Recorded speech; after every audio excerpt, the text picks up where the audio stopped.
Hola amigos, soy Balmore Vigil y estás en mi canal Balmore Vigil te cuenta. Hoy nos va a regalar una entrevista mi general Corado. Va a estar muy interesante. Él estuvo en la época de la guerra, Tresbiri, ¿verdad?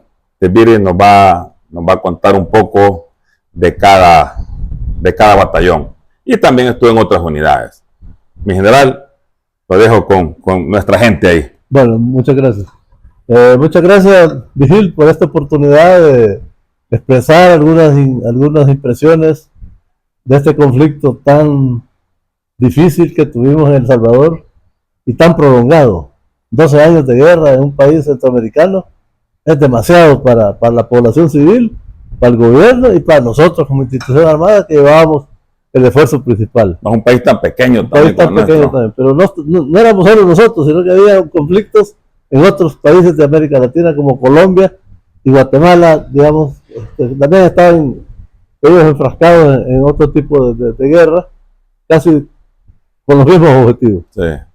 Bueno, mi nombre es Humberto Corado Figueroa, soy general de división, ingresé a la Escuela Militar en 1966, me gradué como subteniente en 1969, soy del arma de artillería, por lo tanto permanecí bastantes años, primero en el Zapote, aquí en El Salvador, y luego en San Juan Opico, en la brigada de artillería. Siendo capitán antiguo, fui becado a Venezuela a estudiar el curso avanzado de artillería durante un año, y cuando regresé al país, yo pensé que iba a regresar a dar clases de artillería a la brigada de artillería, y no fue así. Me enviaron aquí a Casa Presidencial primero, y después comencé mis periplos por los VIR y otras unidades de combate, o sea que ya no volví. No volví a artillería. No volví a artillería, nunca más. Así que ese, en términos generales, sí, mi desempeño, digamos, en los 30 años de servicio, que culminaron, pues, afortunadamente, gracias a Dios, con el nombramiento que hizo el presidente Alfredo Cristiani de mi persona en 1993 como ministro de Defensa Nacional. Ah, qué bien. Eso, digamos, a grandes rasgos, sí, un esbozo de mi carrera militar. De su trayectoria. Sí, correcto. Bueno, como aquí se trata de explicar de alguna manera a los televidentes o a otras personas interesadas en este conflicto, del porqué de este conflicto, voy a hacer un pequeño análisis de introductorio. La verdad es que nuestro conflicto en El Salvador no nació de la casualidad. Por diferentes circunstancias, quizás por nuestra ubicación geográfica o por nuestra realidad geopolítica y poblacional, este país siempre fue objeto de los comunistas. Sí.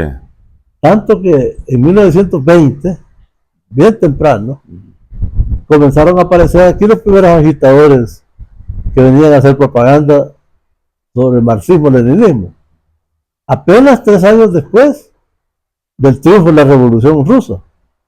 Entonces se puede imaginar usted que este país quizás lo analizaron que debería de trabajar en él a su manera, por su ubicación geográfica o quizás por su conformación poblacional, etcétera.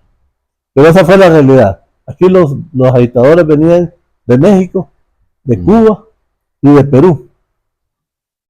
Entonces ellos tomaban contacto aquí con los líderes sindicales, con campesinos, con maestros y algunas veces hasta con la iglesia. Pero básicamente su objetivo era indoctrinar a los obreros y campesinos, porque eran ellos los que iban en un futuro a participar en este conflicto precisamente para introducir el socialismo aquí en El Salvador. O sea, lo fueron llevando bien metódicamente, claro, ¿verdad? Claro, y se prepararon de tal manera que fueron apareciendo los primeros líderes. Ahí podemos ver a Farabundo Martí, a Miguel Mármol, a Modesto Ramírez, a Juan Sánchez, en fin, son los líderes que comenzaron, digamos, a indoctrinar a sus amigos y compañeros de trabajo, no solo en San Salvador, sino que en el interior del país. Sí. A tal grado que en 1932 se dio una sublevación campesina en Occidente. Que eso es bien famoso porque, en primer lugar, era uno de los primeros eventos violentos que se llevaban a cabo en América Latina. En América Latina. En América Latina, específicamente en el área centroamericana y en El Salvador. Claro, en esa época, pues los medios y los procedimientos eran bastante atrasados, pero lo cierto es que para la época fue un hecho bastante violento y con muchos daños, porque lo que se pretendía en ese momento era tomarse el poder político, como siempre. Gobernaba el país el ingeniero Arturo Araujo, que había estudiado en Inglaterra. Él no era comunista, pero era laborista. Entonces, las ideas de él más o menos coincidían, encajaban con los objetivos de estos agitadores.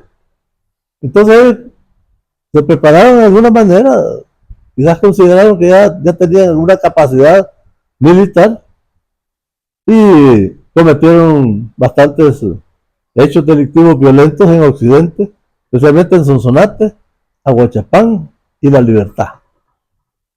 Ese evento se ha tergiversado bastante. La propaganda internacional de izquierda menciona que hubo 30.000 muertos. 30.000. Sí, no es cierto. Sí. Primero porque el evento duró apenas una semana. Y usted sabe que difícil es andar en el terreno o combatiendo contra algún enemigo y que tengas a gran cantidad de bajas. Pero por la propaganda sí lo dice. Sí. Eso no es cierto. Cuando se terminó el conflicto, y tanto el gobierno de El Salvador como el gobierno de los Estados Unidos y de Inglaterra en esa época analizaron los resultados, ellos concluyeron que aquí había habido entre 3.000 y 4.000 muertos. La mayoría campesinos. Civiles.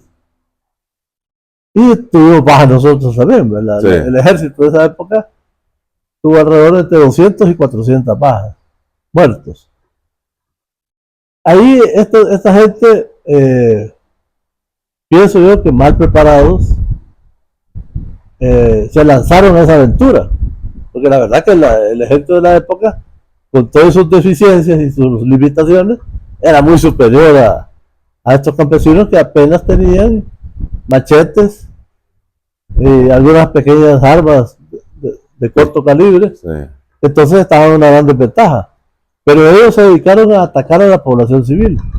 Ahí está. Por ejemplo, mataron alcaldes, jueces, campesinos que eran propietarios de tierras. Ahí es donde ellos se enfocaron a causar el mayor daño.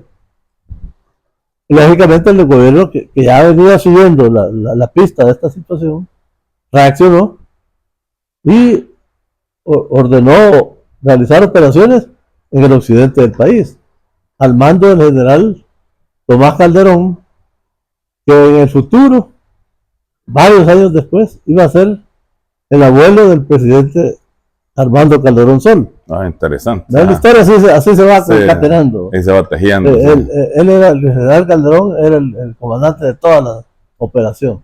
Tenía otros generales ahí muy buenos, como el general Brand, de la Guardia Nacional, muy bueno. Estaba el general López Castillo, que era piloto, y otros oficiales, que en este momento no recuerdo mucho los nombres, pero cumplieron la misión. A los pocos días, los líderes principales, que era Farabundo Martí y 2 estudiantes universitarios de Aguachapán, fueron capturados en San Salvador, en el barrio San Miguelito, y el 1 de mayo, no, corrección, el 1 de marzo de ese año fueron fusilados. O sea, pocos días después de que se había controlado la situación, fueron fusilados en el cementerio general de San Salvador. Entonces, ese, digamos, fue el primer brote comunista aquí en El Salvador. Eso, lógicamente, dejó sus secuelas. Claro. Los líderes izquierdistas cesaron en sus ataques y se mantuvieron latentes durante muchos años.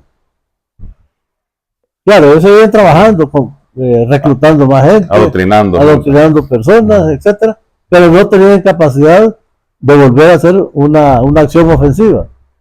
Y el gobierno también así lo trataba. Y como a raíz de esa situación, ya pocos días antes, un mes antes, el general Martínez había tomado el poder mediante un golpe de Estado al ingeniero Arturo Araujo. Entonces, claro, se instauró ahí una serie de gobiernos militares por el lapso de 50 años. ¿Verdad? O sea, mi general Martínez fue el primer presidente militar y el último fue mi general Carlos Humberto Romero, que ya, pues ya usted lo conoció. Sí, sí. Entonces, la situación se mantuvo latente, había problemas, pero no lo suficiente como para desestabilizar al país. Pero en los años 60, a finales de los años 50, 1959, se da un fenómeno que sí influyó decisivamente en la situación política y militar de América Latina y El Salvador, por supuesto, que era el derrocamiento de Fulgencio Batista en Cuba por Fidel Castro. Sí. A partir de ahí, sí, la situación cambió totalmente. Ya sabemos, no lo vamos a detallar aquí, pero ya sabemos que Fidel Castro, su sueño era convertir a América Latina en otra Cuba. Vale decir, con un gobierno socialista, sí, con medidas de ese tipo marxistas, y que todos obedecieran pues a una idea común, que supuestamente la idea era mejorar las condiciones económicas, sociales de la población. Todos sabemos que eso no es cierto, que en ningún país socialista que llegó al poder de esa manera hay progreso. Al contrario, son los países más atrasados y los países más pobres del continente. Entonces hago este preámbulo porque de ahí venimos nosotros, a tal grado que si yo considero que si Fidel Castro no hubiera dado el poder y no hubiera realizado esa política de expansionismo en América Latina, aquí no hubiera habido guerra. Hubiéramos tenido problemas, pero no un conflicto tan prolongado y tan violento como el que tuvimos. Entonces, la situación en el país pues continuó desarrollándose. Tuvimos otros presidentes militares. Después de Fidel Castro llegó mi coronel Julio Rivera. Después de Fidel Sánchez Hernández. Después mi general Sánchez Hernández. Sí. Y después mi coronel Arturo Armando Molina y mi general Romero. Entonces, en el interín tuvimos desafortunadamente un conflicto internacional con la República de Honduras. Ah, también. En 1969. Sí. Ese es otro tema que no lo vamos a tratar ahora. El asunto es que aquí había bastante inestabilidad ya.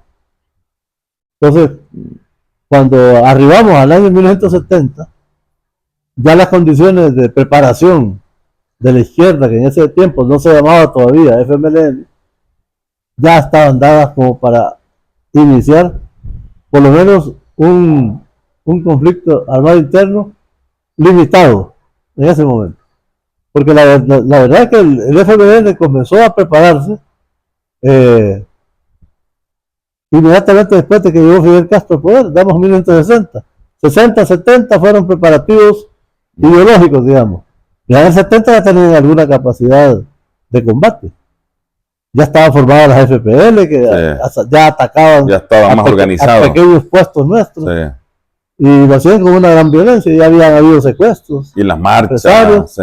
Todo eso ya estaba preparándose el escenario para que en los años 80 iniciáramos este conflicto, que duró pues 12 años, del cual vamos a hablar. Así que me quedo hasta aquí en este momento. Está bien. Entonces, cuando comienza el conflicto interno, ¿dónde está usted? ¿En qué unidad? Cuando comenzó, yo era capitán y estaba de alta en el Estado Mayor Presidencial, año 80-81. Sí. Inmediatamente después del golpe de Estado del 79, hubo un reacomodo de oficiales en diferentes unidades. Todavía no habíamos crecido para la guerra, todavía la Fuerza Armada era una fuerza más pequeña, Pero después que vine del curso de Venezuela, me nombraron en el Caja Presidencial. Fue una buena experiencia para mí porque aprendí cuestiones políticas que normalmente adentro de la institución no se conocen. Sí, para nada. Pero ahí, No. ahí uno tiene relación directa con el mando, Sí. con los presidentes quienes estaban en el poder en ese momento, era la Junta de Gobierno, Ah, bueno. que había derrocado a mi general Romero. Entonces yo esos 2 años los pasé allí, pero cuando ya llegamos a diciembre de 1981, yo ya tenía 2 años de estar ahí,